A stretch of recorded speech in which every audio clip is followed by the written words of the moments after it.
Fala aí pessoal, começando mais um vídeo e dessa vez a gente vai falar um pouquinho sobre a reabilitação pulmonar, alguns princípios, as formas de tratamento, né, os objetivos, então a gente vai dar um geral sobre esse tema, beleza? Quando a gente pensa na reabilitação pulmonar, a gente precisa entender primeiro o contexto dessa reabilitação, tá? Então, a reabilitação pulmonar ela vai ser realizada com pacientes que têm doenças pulmonares, né, principalmente aqueles que têm doenças pulmonares avançadas. E a gente sabe que essas doenças pulmonares avançadas, na maioria das vezes, elas vão gerar diminuição da capacidade funcional desses pacientes. Tá? Então, essas doenças elas geram uma diminuição da capacidade funcional. E aí, quando a gente fala nesse contexto, né, de capacidade funcional, a gente está falando da capacidade do indivíduo de realizar uma determinada atividade sem sentir muita dispneia, né, ou sem muita dificuldade. Então, os indivíduos com doenças pulmonares avançadas, eles têm essa diminuição da capacidade funcional e eles acabam tendo muita dispneia para fazer os exercícios. A gente vai falar sobre os principais sintomas, tá? Mas de uma forma geral, a gente consegue, através da reabilitação, né, quando a gente implementa a reabilitação pulmonar, a gente consegue melhorar a qualidade de vida dos indivíduos, melhorando também a sua capacidade funcional. Então, tem indivíduos que têm um nível de dispneia tão grande que às vezes sentem falta de ar quando vão trocar de roupa ou para tomar banho. E eles acabam ficando dependentes de outras pessoas. E aí, através da reabilitação pulmonar, a gente consegue melhorar esse desempenho pulmonar, melhorar a qualidade de vida do paciente, dando para ele mais funcionalidade. Então, a gente consegue melhorar a funcionalidade do paciente, muitas vezes fazendo com que ele tenha o retorno da sua independência, beleza? Quando a gente pensa nos principais sintomas, vamos fazer um esquema conceitual aqui, como se fosse um mapinha mental. Os principais sintomas de um paciente que tem uma doença pulmonar avançada, né, muitas vezes o paciente ele vai ter, na verdade na maioria das vezes ele vai relatar dispneia, e aí a gente pode ter dispneia em repouso, a pequenos esforços, né, esforços um pouco maiores durante a atividade física, tá? Isso vai depender bastante. O paciente vai apresentar bastante fadiga, ou vai relatar muita fadiga, então ele vai falar que está sempre cansado, é um sintoma bem característico também. É comum a gente ter tosse, então principalmente o paciente DPOC, a gente pode ter uma tosse seca ou uma tosse produtiva. O paciente em estágios mais avançados ele vai apresentar distúrbios de sono, muitas vezes por complicações respiratórias que acabam atrapalhando esse paciente na hora que ele vai dormir. Na DPOC é comum a gente encontrar pacientes que têm hiperinsuflação, é uma característica, né? Hiperinsuflação, por conta do caráter obstrutivo da doença pulmonar obstrutiva crônica, a gente tem essa hiperinsuflação pulmonar. O paciente, por conta de todos esses sintomas que ele vai ter, pode apresentar também sintomas depressivos, principalmente por conta da diminuição ali da sua funcionalidade.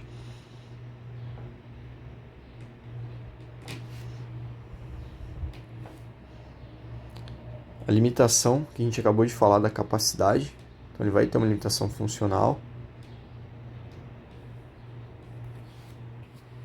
Vai ser um paciente muitas vezes hipoxêmico, então ele vai ter quadros de hipoxemia crônica, certo? Dentre outras coisas. Então aqui pensando de uma forma geral, né? São aqueles famosos sinais e sintomas que a gente vai observar no paciente que tem uma doença pulmonar, beleza? E eles podem estar mais leves ou um pouco mais agravados. Se a gente está falando de uma doença pulmonar avançada, esses sintomas eles tendem a estar piores e gerando maior limitação da função desse indivíduo, beleza? E aí, quando a gente pensa nos pontos principais da reabilitação pulmonar, a gente tem que ela vai ser uma interpretação abrangente, uma intervenção, na verdade, abrangente, ou seja, para que a gente faça uma boa reabilitação pulmonar, a gente precisa primeiro de uma avaliação que vai ser extremamente minuciosa, e aí a gente já tem vídeo falando sobre a avaliação, só para a gente dar uma retomada, né? Então, na avaliação, a gente faz toda uma parte de anamnese para a gente entender um pouco do caso desse paciente, para a gente conhecer o contexto dele, as queixas, tudo mais. A gente faz um exame físico. onde a gente vai inspecionar, a gente vai avaliar a expansibilidade torácica, a gente vai fazer ausculta, vai fazer percussão, a gente tem diversas coisas que a gente faz dentro desse exame físico. A gente tem os testes de esforço, né, que podem ser máximo ou submáximo. Os mais comuns são de esforço submáximo que a gente faz, então o TD6, o teste de caminhada de 6 minutos. Tá? E a gente também pode aplicar questionários. Então lembra que os questionários eles são uma forma quantitativa da gente avaliar o estado do paciente e conseguir monitorar a sua evolução, beleza? De uma forma geral, a reabilitação pulmonar ela deve ser também focada no paciente, então ela vai ser individual. Sempre que possível, né, a gente vai tentar envolver uma equipe multidisciplinar. Então a gente precisa de vários profissionais, fisioterapeuta, pneumo, um nutricionista, um psicólogo, né, dentre outros ali. E se possível uma equipe interdisciplinar, onde esses profissionais interagem entre si visando, né, tomada de decisão do paciente. E por fim, né, a gente tem a parte do treinamento. Tá? E esse treinamento ele pode ser tanto relacionado ao treinamento resistido, treinamento cardiorrespiratório, né, o aeróbio, enfim, além do treinamento a gente tem a parte de orientação do paciente, tá? Então tem várias coisas que a gente precisa orientar e também educar o paciente em saúde. E aí, quando a gente fala em educar em saúde, é fazer com que o paciente entenda a condição dele. Tá? Educar em saúde é o que a gente chama de autogestão. Então, eu vou explicar para o meu paciente o quadro dele, ele precisa entender a fisiopatologia da doença dele, o prognóstico dele. E uma vez que ele entende, ele consegue se autogerir. Então, ele sabe que em alguns momentos ele vai ter períodos de exacerbação, por exemplo, ou que ele pode ter períodos em que ele tem uma dispneia maior ali, enfim. E aí ele sabe o que ele pode fazer ou não nesses períodos, né? Uma vez que eu explico, por exemplo, que um paciente que tem DPOC tem coisas que ele pode fazer para economizar energia, né, que são as técnicas de conservação de energia, ele vai utilizar essas técnicas e vai sentir um conforto maior, porque ele vai ter menos desperdício energético ali em atividades que não necessitam, né? Então, tudo isso entra nessa parte de educação em saúde, de gestão aí, beleza? Bom, de uma forma geral, a gente não vai entrar em detalhes aqui, porque o intuito é mais a gente dar um contexto geral e falar sobre como que a gente faz essa reabilitação pulmonar, mas tem vídeo que já foi gravado de fisiologia do exercício, onde a gente tem os ajustes e adaptações cardiorrespiratórias, ali, cardiovasculares no exercício, beleza? E aí vocês podem dar uma olhada lá. Mas pensando de uma forma geral, né, só para a gente entender um pouquinho dessas bases fisiológicas da reabilitação pulmonar, a gente lembra de dois conceitos simples, né? Então, quando a gente está em repouso, a gente tem uma condição que a gente chama de homeostase. Quando a gente está em repouso, nosso corpo está em homeostase, que nada mais é do que uma constância ali do nosso meio interno, tá? Agora, quando a gente sai do repouso e vai fazer, por exemplo, um exercício, a gente sai da homeostase.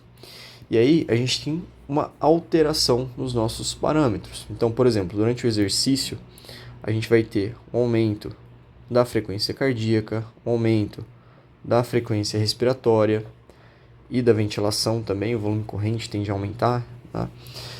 A gente vai ter um aumento de demanda energética, então a gente começa a gastar mais energia, liberar mais energia, tá? Um aumento na circulação, principalmente para aqueles músculos, para aqueles grupamentos que estão sendo utilizados, tá? A gente tem aumento hormonal, a gente tem diversas coisas que vão aumentar, né? Então, assim, a maioria dos parâmetros eles tendem a aumentar durante o exercício, mas de uma forma geral, o que isso vai implicar para a gente? Né? Que a gente vai ter um aumento na demanda de O2, então a gente tem um aumento na demanda de oxigênio, certo? Para os músculos contraírem, por exemplo, a gente precisa de oxigênio, e a gente também tem um aumento, a gente precisa ter, né, um aumento na eliminação do CO2, porque a gente começa a produzir mais CO2. Lembra que o CO2 ele é um produto do metabolismo celular também, tá?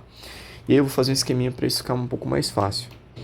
Então isso aqui é o que acontece no nosso corpo a todo momento, tá? Então aqui a gente está falando da circulação. E aí lembra que a gente tem dois tipos de circulação. A gente tem a circulação que vai ser entre o coração e o pulmão. A gente chama de circulação pulmonar, certo? E a gente tem a circulação que vai ser do coração para todo o nosso corpo, que a gente chama de circulação sistêmica, certo? E quando a gente está em repouso ou durante o exercício, essa circulação ela vai acontecer de qualquer forma, as duas, tá? E o que acontece? Quando a gente lembra da circulação pulmonar, a gente tem o coração mandando o sangue lá para o pulmão, através do tronco pulmonar ali, tá? Esse sangue que chega, a gente não vou entrar em detalhes aqui da fisiologia, tem uma aula de fisiologia também, mas basicamente o sangue que vai para o pulmão, ele tem bastante CO2 e pouco O2. Então a gente tem bastante CO2 e pouco O2, beleza? E aqui a gente vai ter o quê? A gente vai ter o processo de hematose que vai acontecer no pulmão, a troca dos gases. E a gente vai ter o retorno do sangue oxigenado. Então esse sangue que volta para o coração, ele é rico em O2. E aí o coração, através do ventrículo esquerdo, ele vai ejetar esse sangue para todo o corpo. Então a gente vai ter o sangue rico em oxigênio indo para os tecidos.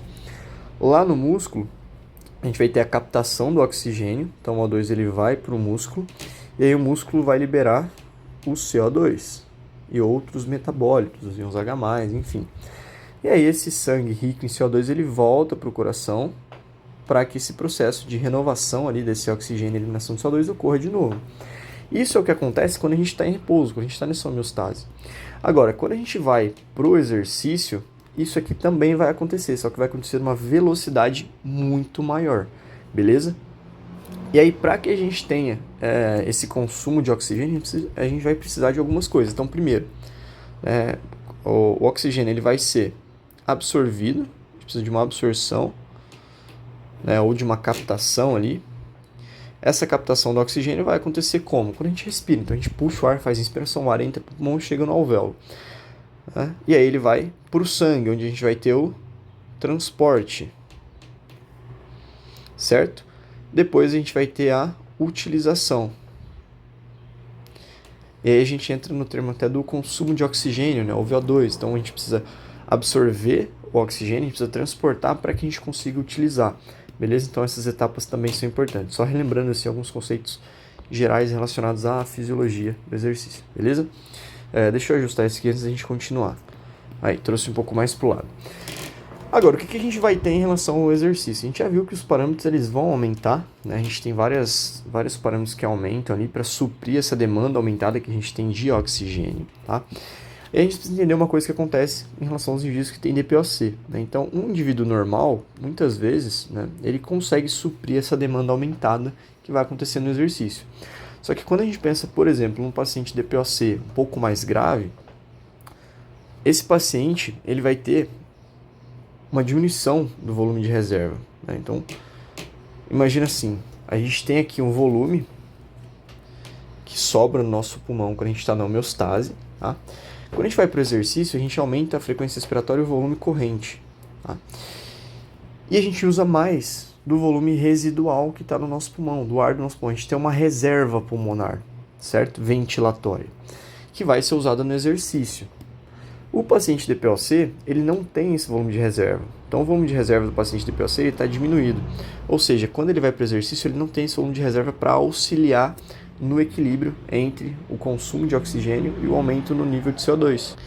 E o que vai acontecer? Por conta de o paciente DPOC não ter um volume de reserva respiratório, com o exercício ele vai começar a ter um aumento na quantidade de CO2, né? Então o CO2 que vai sendo acumulado ali, e uma diminuição na quantidade de O2. E aí o CO2 ele vai se ligar ali com bicarbonato e tal, e vai começar a gerar um processo de acidose metabólica. Então a gente começa a ter um processo de acidose metabólica, certo? E aí o paciente que tem DPOC, muitas vezes ele pode começar a ter uma situação de hipoxemia por conta da diminuição do oxigênio, aumento do CO2, vai ter uma hipercapnia, né? Então a gente começa a ter algumas alterações que não são tão interessantes para esse paciente que tem DPOC, beleza? Por quê? Porque ele vai ter uma diminuição na reserva ventilatória dele, certo? Então ele não consegue, quando ele vai fazer um exercício, alguma atividade, que a gente está falando do exercício, mas quando ele vai fazer alguma atividade que demanda um pouco mais, né, desse mecanismo aqui, ventilatório principalmente, para troca gasosa, né? Lembra que o oxigênio ele vai entrar aqui no pulmão, então é o pulmão que ele vai captar esse oxigênio. Esse paciente de DPOC ele vai ter dificuldade, beleza? E aí que ele vai apresentar a dispneia. E aí a gente entra num outro conceito que é o ciclo vicioso do DPOC. A gente tem o ciclo vicioso ou da DPOC, tá? Ciclo vicioso do descondicionamento.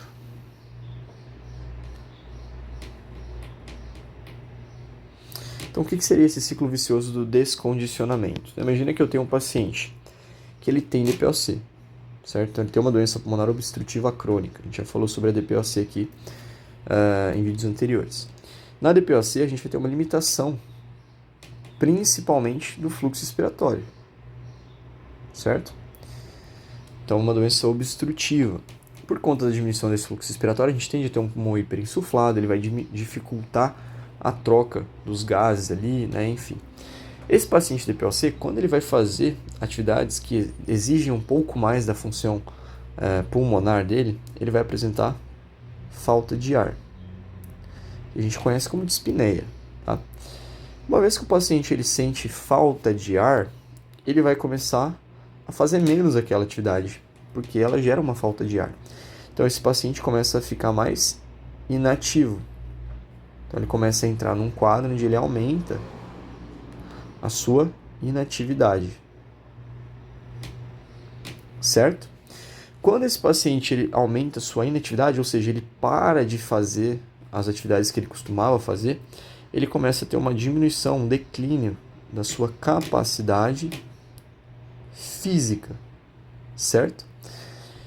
E por conta disso ele vai ter um descondicionamento físico. Quando o paciente está descondicionado, ele vai fazer alguma atividade, ele vai sentir ainda mais falta de ar. E aí a gente tem esse ciclo que não tem fim, certo? E aí, além disso, a gente precisa lembrar também que o paciente DPOC ele vai ter exacerbações, muitas vezes. E aí, o paciente que tem uma exacerbação, ele vai ter ainda mais falta de ar e ele vai ter uma piora desse quadro, certo?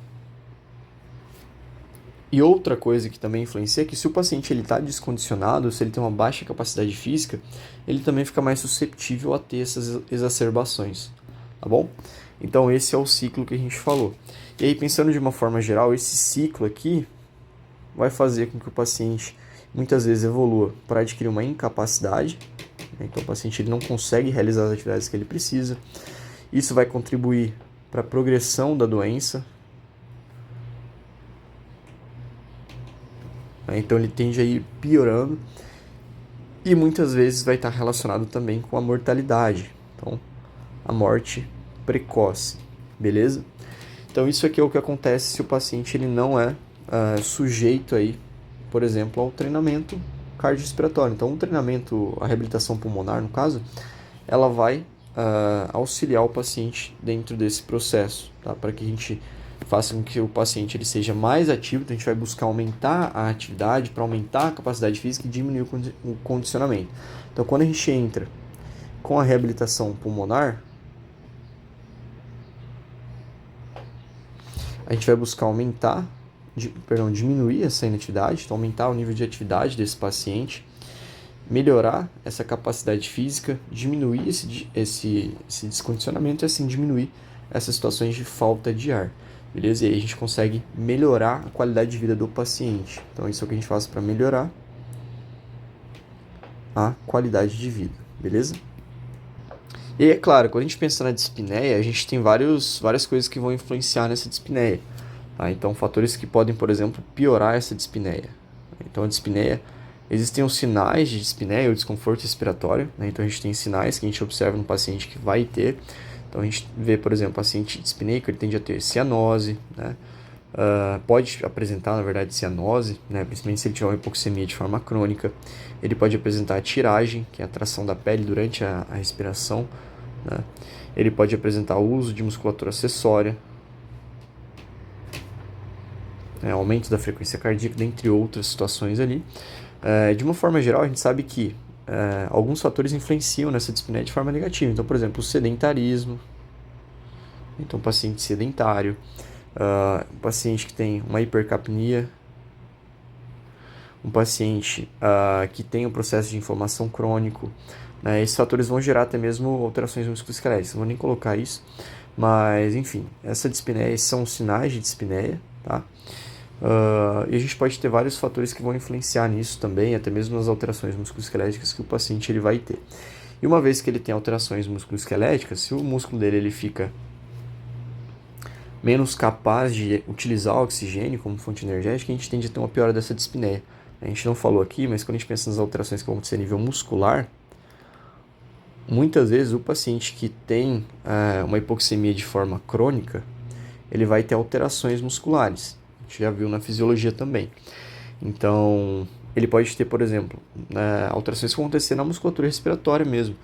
Então, os músculos eles tendem a ficar hipotrofiados, a gente tende a ter uma hipotrofia, que é a diminuição do tamanho, da quantidade de fibras musculares, diminuição da capilarização, então o músculo ele começa a perder a quantidade de capilares, tá? E aí, com o exercício, a gente consegue melhorar essa capilarização, e a gente tem um aumento também do metabolismo glicolítico. O metabolismo glicolítico ele é anaeróbio, tá? Então, ele começa a ter uma perda na quantidade de mitocôndrias. E aí, com a reabilitação pulmonar, com o exercício aeróbio, a gente começa a fazer o quê?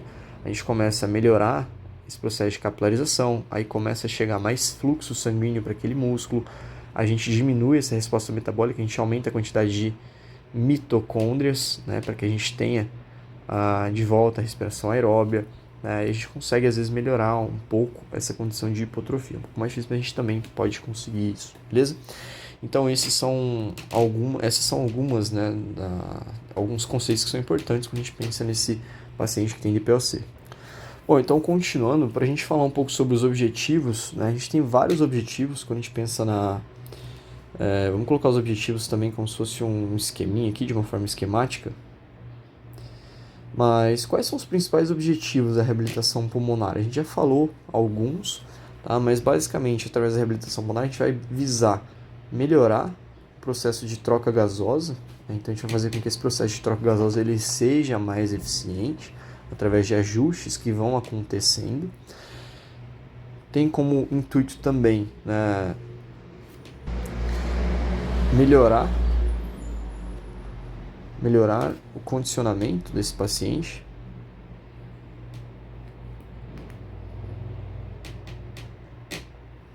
E não só o condicionamento, como também a capacidade funcional.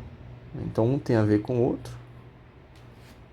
O paciente que está mais condicionado, ele vai ter uma melhor capacidade funcional. Melhorar a qualidade de vida.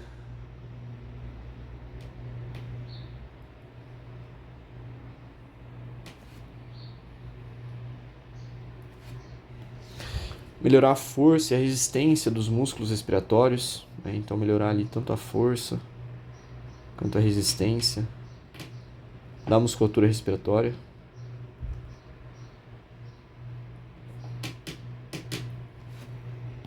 Reduzir os sintomas que esse paciente tem.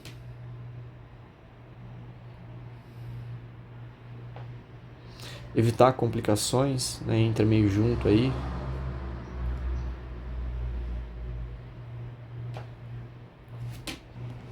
Melhorar a tolerância desse paciente ao exercício, então aumentar a tolerância ao exercício. Entre vários outros, tá? Que a gente pode colocar. Esses são alguns de uma forma mais geral, só para a gente contextualizar e entender um pouquinho mais sobre o que a gente vai buscar com o processo de reabilitação pulmonar, beleza? Bom, em relação à avaliação, a gente já falou um pouco sobre, a gente vai ver o que as diretrizes elas sugerem que a gente avalie nesse paciente antes de iniciar um processo de reabilitação pulmonar. Bom, então aqui quando a gente olha para algumas diretrizes, né, a gente tem aqui os principais instrumentos de avaliação que são realizados, né, que devem ser realizados, deveriam ser realizados pelos clínicos nos pacientes com DPOC. Tá? Então aqui a gente tem nessa tabela 4, esse é uma diretriz um pouco mais, não tão atual, de 2009, mas que ainda é muito utilizada. Então, instrumento de avaliação para se objetivarem os problemas clínicos de pacientes com DPOC. Então, quando a gente vai pensar em pacientes que têm uma diminuição da tolerância ao exercício, né, a gente vai utilizar testes do exercício para a gente comparar, avaliar esse paciente de uma forma inicial e depois comparar os resultados. Então, aqui a gente tem testes funcionais de exercício. Então, teste de caminhada de 6 minutos, teste de degrau de 6 minutos, são testes que podem ser realizados. Tá? Pacientes que têm diminuição da força muscular. A gente pode avaliar a força muscular através das pressões respiratórias máximas. Tá? E aqui a gente tem, por exemplo, um recurso que é a manovacometria. Né? Então, a gente consegue avaliar. Pacientes com infecções respiratórias de repetição, com retenção de secreção, coleta da história, avaliação da tosse. Então, aqui a gente tem toda a parte de anamnese. Né? Avaliação da tosse, uma tosse seca, uma tosse produtiva, testes de função pulmonar. E aí a gente pode testar de novo, né, através, por exemplo, da espirometria. A gente pode avaliar a função pulmonar, contração diafragmática, através da palpação. Então, existem algumas formas de a gente avaliar isso. Avaliar o nível de atividade física dos pacientes. Então, pacientes que apresentam, por exemplo, uma atividade física diminuída. A gente tem escalas, a escala de Spiné do médico é o Consul lá, que vai de 0 a 4, por exemplo. Spiné, que é muito fácil de aplicar, de 1 a 4, né, se não me engano. A gente tem questionários de qualidade de vida, questionários em relação à atividade física, que a gente também vai utilizar. E o monitoramento de atividade através de sensores de movimento. Né? Então, por exemplo, acelerômetro, né, é uma forma de a gente monitorar a atividade física desse paciente de uma forma um pouco mais precisa. A gente tem escalas também relacionadas à dispneia, de novo, que a gente já falou. A qualidade de vida do paciente a gente consegue avaliar através da coleta, então da anamnese, através de questionários específicos, tá? E a percepção do efeito global ali através da entrevista. A gente vai conversar com esse paciente. Então isso aqui é o que as diretrizes elas dizem, né, em relação à avaliação pulmonar. Tá? Eu só quis trazer isso aqui, mas a gente vai falar de uma forma mais detalhada. De uma forma geral, né, vamos só lembrar de algumas coisas que a gente faz dessa avaliação. A gente vai fazer em formato aí, de mapa mental, que fica mais conceitual, acho que mais legal para a gente lembrar depois. Então, quando a gente pensa nessa avaliação do paciente antes da reabilitação pulmonar, a gente lembra sempre, né, do primeiro passo, que é a anamnese, que vai ser aí o que vai, de certa forma, guiar o nosso tratamento. Então é extremamente importante, tá, essa anamnese. E na anamnese a gente vai buscar entender o paciente, então entender o caso do paciente, entender o contexto desse paciente, né, entender, por exemplo, em relação à condição dele, a gravidade da condição, certo? Como isso impacta a vida dele, algumas coisas relacionadas ao prognóstico desse paciente, né? Se o paciente teve, por exemplo, exacerbações recentes, quantas ele teve no último ano, né? Enfim, internações, hospitalizações, tudo isso é importante para a gente entender, tá? E é claro ali, né, eu coloquei mais o primeiro ali, a queixa principal, então as queixas desse paciente, né, enfim, os sinais e sintomas, então a gente vai colher tudo isso dentro dessa anamnese. Se o paciente tem, por exemplo, uma dispneia, a gente precisa entender quando que ele tem, em que situações, qual o nível, qual o grau de dispneia. Dentro disso também a gente tem nessa anamnese, a gente também pode aplicar questionários, né? E aí a gente tem questionários para tudo como a gente viu, questionários para dispneia, questionário para qualidade de vida. Então os questionários são importantes, eles são uma medida qualitativa para a gente estar fazendo essas avaliações. A gente tem os testes submáximos, para a gente avaliar a capacidade desse indivíduo, né, a capacidade submáxima dele. A partir disso a gente tem valores preditivos, né, baseados ali, por exemplo, no teste de caminhada de 6 minutos, TC6 ou TDC6, teste de caminhada de 6 minutos, TC6M, TD6, né, enfim, que são testes submáximos. O TD6, o de caminhada de 6 minutos, o paciente ele vai subir e descer os degraus ali, a gente tem valores preditivos com base na idade, né? Enfim, o de caminhada também, mesma coisa. A gente tem os testes que a gente faz dentro do exame físico, né? Então a gente tem o exame físico desse paciente, e a gente tem várias coisas que a gente vai ver dentro do exame físico. A gente tem todo um aspecto ali relacionado à inspeção, né? Então a gente vai observar várias coisas dentro dessa inspeção. A gente vai fazer a palpação, a gente vê, por exemplo, a possibilidade torácica, né? A função diafragmática, enfim. Aí entra a percussão, a ausculta. Então eu estou colocando aqui de uma forma bem geral, né? Tem um vídeo mais específico de avaliação. Percussão, ausculta. Aí a gente tem os testes que a gente faz, como por exemplo a manovacometria. A gente identificar a força da musculatura respiratória, quanto ins, quanto ex. A gente tem os valores de pressão máximos. O teste de espirometria, que é inclusive importante para o diagnóstico, né? E aí a gente está falando Aqui eu não sei se entraria necessariamente no exame físico, mas são testes que a gente também faz para avaliar essa função. Então, de uma forma geral, tá? Isso aqui é uma ideia esquemática só para a gente relembrar alguns conceitos mais básicos em relação à avaliação. Mas tem um vídeo mais detalhado. Então a gente avalia de uma forma ampla, tá? Então isso aqui é para mostrar que a gente precisa ter uma avaliação, precisa fazer uma avaliação ampla para esse paciente. E a partir disso, com os resultados, a gente vai pensar aí nessa reabilitação pulmonar, beleza? Então tudo isso aqui vai influenciar. E aí a gente chega na parte do programa de treinamento dentro dessa reabilitação pulmonar.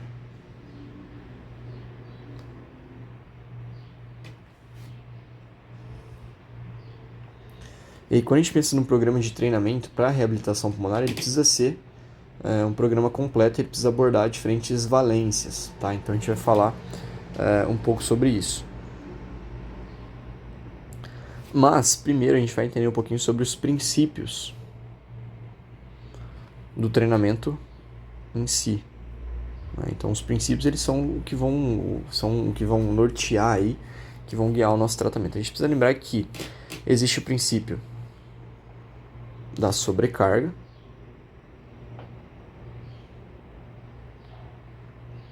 existe o princípio da intensidade,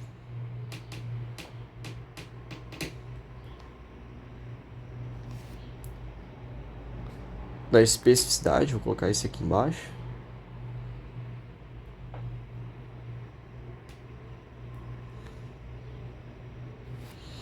e da reversibilidade.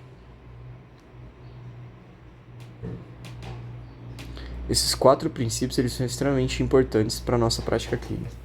Então, quando a gente pensa, por exemplo, no princípio da sobrecarga, a gente está falando que a gente precisa aumentar, né, ali, de alguma forma, o estímulo que a gente está dando para esse paciente. Então, lembra que, com o tempo, a gente começa a ter ajustes que vão acontecer tanto na parte pulmonar quanto na parte cardiovascular. E esse paciente começa a ficar mais eficiente. Tá? Claro, num paciente de PLC isso não acontece do dia para a noite, mas ao longo das semanas a gente começa a ver diferenças. Então esse paciente ele começa a se adaptar. E aí a gente precisa aumentar as cargas que a gente está utilizando. Como é que a gente pode fazer isso? Aumentando, por exemplo, a frequência de treinos que esse paciente faz na semana. Então eu começo fazendo 2, depois faço 3. Posso aumentar a duração. Então vamos supor que o paciente começou andando 20 minutos, começou andando 5 minutos na esteira. Aumenta para 10, aumenta para 15, chega no 20, que é o mínimo ali recomendado. E eu vou aumentando de 20 até 1 hora. A intensidade também é uma forma, né, de a gente aumentar essa sobrecarga. Então eu posso inclinar a esteira, eu posso aumentar a velocidade, enfim, então existem diferentes formas. A intensidade em si está relacionada com a quantidade de esforço que o paciente ele faz para realizar, né, o exercício. E a intensidade ela depende de algumas coisas. Então, por exemplo, da carga que a gente utiliza, do tempo, né, o tempo de descanso, por exemplo. Então eu posso aumentar a intensidade diminuindo o tempo de descanso, aumentando a carga, aumentando a velocidade, aumentando, enfim, alguns parâmetros. Então a intensidade é outra coisa que a gente também vai utilizar como parâmetro. Aí lembra que a intensidade de exercício a gente vai avaliar, por exemplo, através da percepção subjetiva de esforço, né? A gente vai ver se esse exercício está sendo de uma intensidade boa ou está muito intenso, né? Enfim. A especificidade, ela tem como base a dificuldade dos pacientes, então a gente precisa ter como base aquilo que eles precisam melhorar. Então eu posso, por exemplo, no primeiro dia, o paciente chega, eu vou listar atividades que ele tem dificuldade. Então, por exemplo, eu faço uma listinha lá, o que você sente mais dificuldade? Então, por exemplo, de 0 a 10, né, para subir escada. Para subir um lance de escada, ele tem uma dispneia ali muito forte. Então, de 0 a 10, ele sente ali um 8, um 7, 8 de dispneia, né? 7 de 10 ali.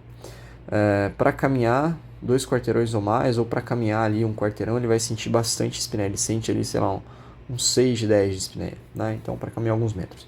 E aí a gente faz o trabalho de reabilitação, a gente vai ver depois, a gente vai comparando. Lembra que aquele dia você tinha tanto? Como é que tá agora? Então, vamos supor que caiu para 5 de 10, e aqui caiu para 4 de 10, né? Ou 3 de 10, sei lá. Então isso significa que a gente está tendo alguma evolução. Então é uma forma de a gente acompanhar esse monitoramento. E a especificidade está relacionada com a escolha das atividades que a gente vai fazer. Então tem como base as dificuldades que ele tem. Se é um paciente que tem como dificuldade a caminhada, né? Então ele sente muita dispneia para caminhada, a gente vai colocar ele na esteira para caminhar. Se ele sente dificuldade para subir escada, a gente vai tentar treinar ele subir escada. Então está relacionado com isso. E a reversibilidade é a perda dos ajustes. Então, com o treinamento, a gente começa a ficar mais eficiente, né? O nosso corpo ele começa a captar mais o oxigênio, a transportar melhor, a utilizar melhor. E o paciente começa a ter uma diminuição dessa dispneia e uma melhora da funcionalidade. Se ele para de fazer a reabilitação pulmonar, ou se ele para de treinar, né, a gente tem a reversibilidade. Então, ele vai perder tudo aquilo que ele conseguiu. A gente tem a perda dessas adaptações, desses ajustes. E uma coisa que é importante aqui é que isso ocorre em um curto período. Então, às vezes o paciente fica anos treinando, ele fica um mês, ele tem um período de exacerbação, né, fica internado ali um mês, fica bem mal, e aí ele perde toda aquela evolução que ele teve. Então, o paciente que às vezes estava andando já, ele tem uma exacerbação, fica internado, tem alguma complicação ali, uma pneumonia, quando ele volta, ele às vezes precisa voltar de cadeira de rodas porque já não consegue nem andar mais. Tá? Então, são algumas coisas.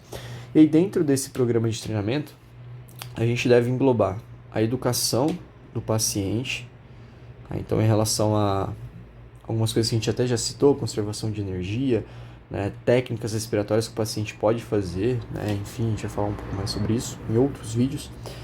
Os exercícios resistidos, a gente está falando de exercício de força mesmo, né, exercícios resistidos de força, então o treino com carga, com halteres, elástico, borrachinha, enfim, o que a gente quiser, mas treino de força. E é claro, né, o carro-chefe vão ser os exercícios aeróbios. Tá? Então a gente precisa trabalhar com esse paciente de uma forma geral. E além desses, também exercícios de flexibilidade e mobilidade.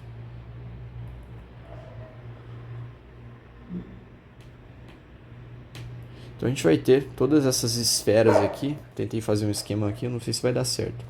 Mas a gente vai ter todas essas esferas aqui, meio que se comunicando. Então tudo isso aqui vai englobar o nosso treinamento. Então vai englobar a nossa reabilitação pulmonar, beleza? Bom, aqui eu já coloquei algumas recomendações que a gente tem em relação às diretrizes, né, pro treinamento da reabilitação pulmonar. A gente tem aqui recomendações que vão ser importantes e vão servir como base para o nosso tratamento. Então, começando aqui pelo condicionamento respiratório, né, então a gente acabou de falar da questão da especificidade. Né? Então, a especificidade, por exemplo, ela vai guiar o tipo de atividade que a gente vai escolher. A gente pode fazer qualquer atividade que envolva grandes grupos musculares, né, que pode ser mantida continuamente, né, de forma rítmica e de natureza aeróbica. Tá? Então, atividades, por exemplo, como caminhada, andar de bicicleta, subir escadas, né, natação, enfim, dentre outros. O que vai determinar a escolha da atividade que eu vou fazer com o meu paciente? Em alguns casos, especificidade. Então, aquilo que eu preciso, aquilo que ele relata como queixa, ou aquilo que eu tenho acesso. Né? Então, às vezes, na clínica só tem uma esteira, ou só tem uma bike, ou tem os dois, eu posso escolher, tem escada, né? Enfim. Frequência de treinamento é recomendado que seja feito de 3 a 5 vezes por semana. Tá? Então, isso seria uma frequência ideal. No mínimo, né, 2 vezes por semana, mas quanto mais vezes, melhor ali. Em relação à intensidade, para que a gente tenha ajustes cardiovasculares, a gente vai treinar com esse paciente de POC uma intensidade de 40 a 60% da frequência cardíaca reserva, tá? A gente vai fazer a continha daqui a pouco para ver como é que a gente calcula isso, mas a gente vai trabalhar ali, né, em torno de 40 a 60% do volume reserva desse paciente, beleza? Da frequência cardíaca reserva. E aí, a gente tem também, durante o treinamento, né, a gente sempre vai estar utilizando a escala de Borg modificada, tá? Que é aquela escala que vai de 0 a 10. E aí a gente não pode passar de 6, beleza? 6 na escala de Borg ela vai ser o nosso valor máximo, tá bom? A gente vai falar mais sobre isso daqui a pouco. Em relação à duração do treinamento, ele vai ser em torno de 20 a 60 minutos, beleza? E aí a gente pode fazer o treinamento aeróbio contínuo, a gente pode fazer intervalado, né, que seria intermitente, a gente pode fazer de várias formas, beleza? Desde que, né, claro, a gente vai buscar sempre esse Borg ali no máximo 6 e trabalhar dentro de uma frequência cardíaca que a gente vai calcular para aquele paciente, beleza? Com base na individualidade dele. Então isso aqui são algumas recomendações em relação ao condicionamento cardiorrespiratório. Em relação ao treinamento de força, né, ou resistência muscular,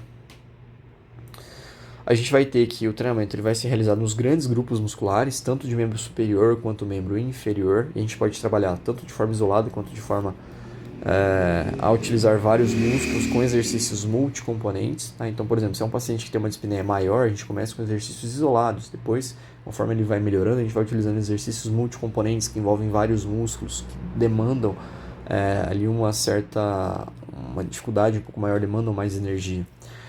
É recomendado que a gente faça de 2 a 3 vezes por semana, né? 2 a 3 dias por semana, e utilizar cargas ali em torno de 60 a 80% do RM, né, para o treinamento de força.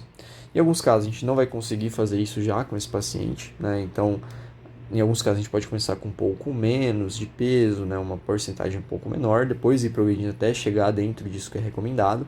Tá?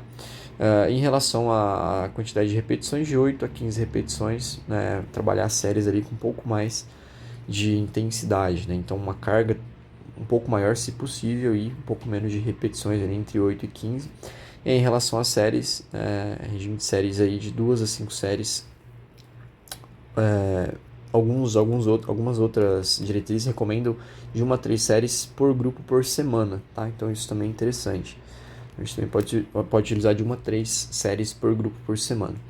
Em relação aos alongamentos, também para esses grandes grupos musculares, né, é importante principalmente a gente trabalhar a mobilidade, a flexibilidade, a mobilidade torácica de uma forma geral e a flexibilidade dos músculos acessórios da respiração, que muitas vezes acabam sendo muito utilizados. Tá? A gente também pode fazer 2 a 3 vezes por semana, pode orientar o paciente, inclusive, para ele fazer em casa, né? E a gente pode trabalhar com repetições que ele sugere, por exemplo, 4 repetições mantidas por 10 a 30 segundos, a gente pode fazer por série, pode fazer por mais tempo, enfim. Então isso são recomendações, né? A gente tenta se basear nisso, mas uma coisa ou outra a gente acaba mudando, acaba variando, beleza? Bom, então assim, não tem muito segredo em relação a isso, tá? Então vamos fazer só aqui um mapinha mental para a gente entender, contextualizar só para deixar mais fácil. Mas quando a gente fala do programa de reabilitação, né, então a reabilitação pulmonar, ela vai abordar a parte de condicionamento, né, ou treinamento ali cardiorrespiratório,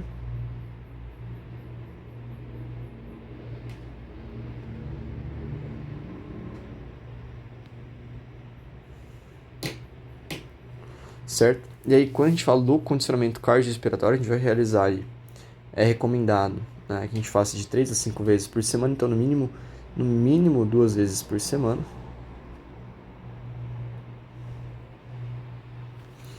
Um tempo ali de 20 a 60 minutos, se possível, tá? E aí uma coisa que é importante, a gente pode fazer de forma contínua ou intermitente, enfim. E a gente vai utilizar de 40 a 60% aí do valor de frequência cardíaca reserva.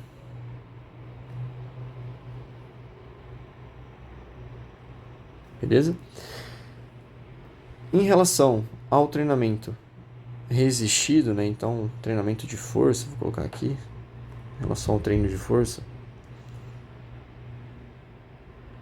é recomendado também que a gente faça pelo menos 2 vezes por semana, no mínimo, né? 2 a 3 vezes ali, mas no mínimo 2. A gente vai focar em grandes grupos, tanto de membro superior quanto de membro inferior, certo? Em relação às cargas, a gente vai utilizar ali de 60 a 80% da repetição máxima do RM. Existem formas de a gente calcular o RM previsto. Então eu coloco um peso lá, por exemplo, 5 kg, peço para o paciente fazer o máximo de repetições que ele consegue, e a gente vai fazer algumas formas para calcular qual que seria o RM dele com base nas repetições que ele fez com aquela carga, beleza? E em relação às repetições, a gente vai trabalhar, né, em torno ali com uma carga que ele faça de 8 a 15 aí, repetições mais ou menos, tá bom? E aí, é claro, tem a parte da flexibilidade também.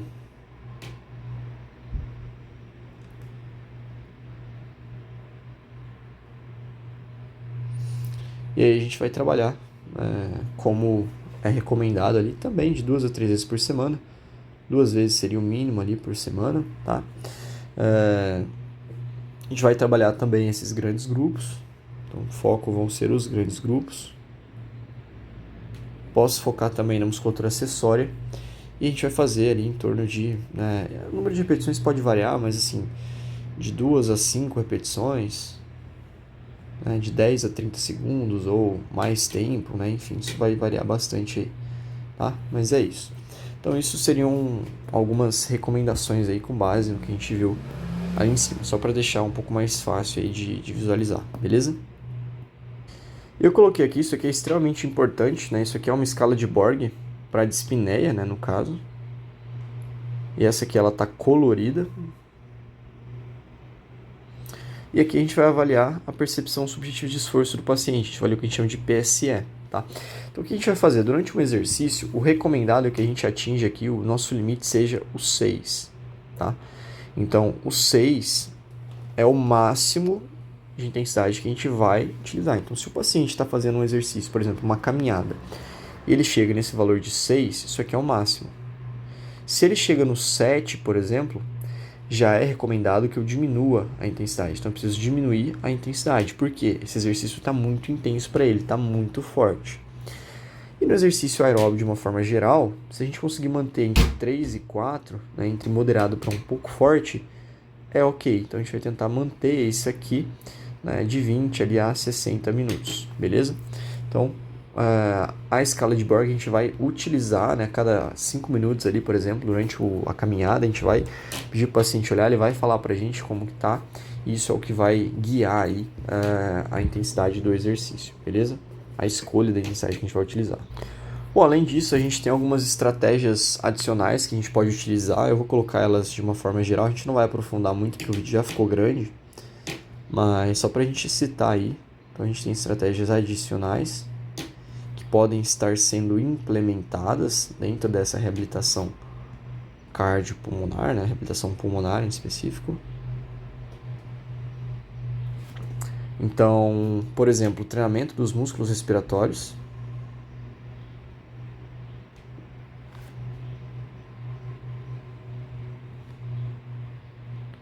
E a gente tem equipamentos que vão auxiliar nisso, né? Então, por exemplo, o Power Brief, o Threshold, são equipamentos que a gente utiliza com base em porcentagens da API Max e da APE Max, né? Então a gente avalia, por exemplo, a API Max do paciente, então a gente avalia a API Max, né, através da manovacometria que a gente viu. Deixa eu colocar aqui, só para a gente exemplificar.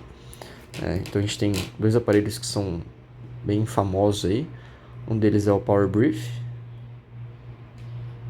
eu acho que é assim que escreve mesmo, e o outro é o Threshold, ou Threshold, né? Vocês vão ouvir falar Threshold, mas é o Threshold.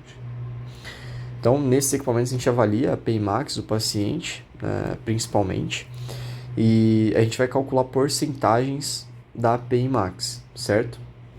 Então a gente pode trabalhar ali, por exemplo, entre 30% a 40% da API Max. Quando o nosso objetivo for resistência muscular, quando a gente quiser trabalhar a resistência dessa musculatura, e a gente pode trabalhar ali, por exemplo, com 60% a 80% da API Max, quando o nosso objetivo for trabalhar a força em si da musculatura inspiratória nesse caso. Além disso, a gente tem os exercícios respiratórios.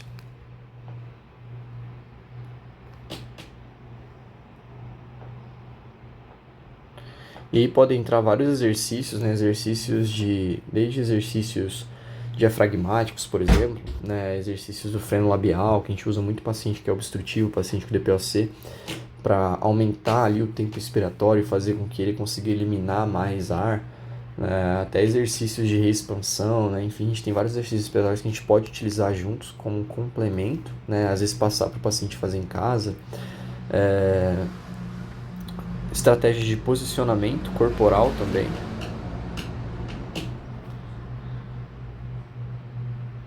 Então, às vezes o paciente vai fazer um exercício e ele sente uma falta de ar, né? A gente pode, por exemplo, solicitar ao paciente para ele inclinar o tronco, né? E aí ele consegue melhorar a mecânica ali respiratória, e aí consegue liberar mais os músculos acessórios para serem utilizados ali nessa respiração. Isso ajuda, né, o paciente.